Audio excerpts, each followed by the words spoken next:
మళ్ళీ చంద్రబాబును ముఖ్యమంత్రిగా చేసుకోవడం మనందరి బాధ్యత అన్న ఎమ్మెల్యే ఏలూరు తెలుగుదేశం పార్టీని గెలిపించండి.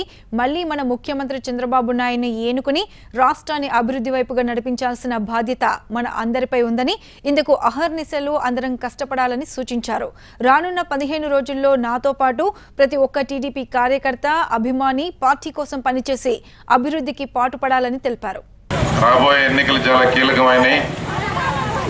మనం 5 సంవత్సరాల ప్రజలు ఇచ్చిన అధికారాన్ని మన ప్రాంత అభివృద్ధి కోసం ఏ విధంగా పనిచేసాం మీ అందరికీ తెలుసు. గతంలో పనిచేసిన వ్యక్తులు ఏం చేశారు, ఈ 5 సంవత్సరాల్లో మన ప్రభుత్వం ఏర్పడిన తర్వాత మీ బిడ్డగా ఏలూరు సాంబశివరావు ఏం చేశాడో ప్రతి ఒక్కరికి తెలుసు.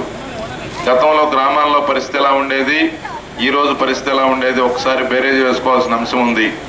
గతంలో రాజకీయ నాయకులు కేవలం వారి వ్యక్తిగత స్వార్థం కోసం గ్రామాల్లో విద్వేషాన్ని రేకెత్తించి ఈ యొక్క ఉద్రిక్తలు తీసుకొచ్చి కనీసం సగం మంది అయినా సరే మనతో ఉండాలని చెప్పి ఒక విద్వేషపూరిత రాజకీయాన్ని ఈ ప్రాంత ప్రజలకు అలవాటు చేశారు.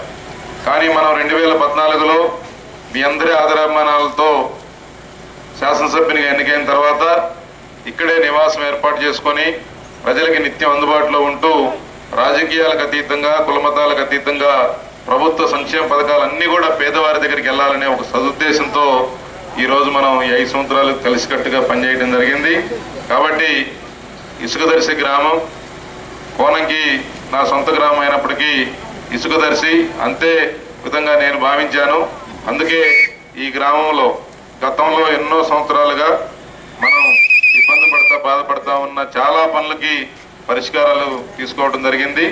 కాకపోతే ఇంకా మిగిలిపోయిన పనులన్నీ కూడా రాబోయే 1-2 సంవత్సరాల్లో కంప్లీట్ చేసుకొని ఒక ఆదర్శవంతమైన గ్రామంగా ఇసుకదర్శి గ్రామాన్ని చేసే దాంట్లో నా శక్తి వంచన లేకుండా నేను పనిచేస్తానని చెప్పి మరొకసారి మీ అందరికీ తెలియజేసుకుంటూ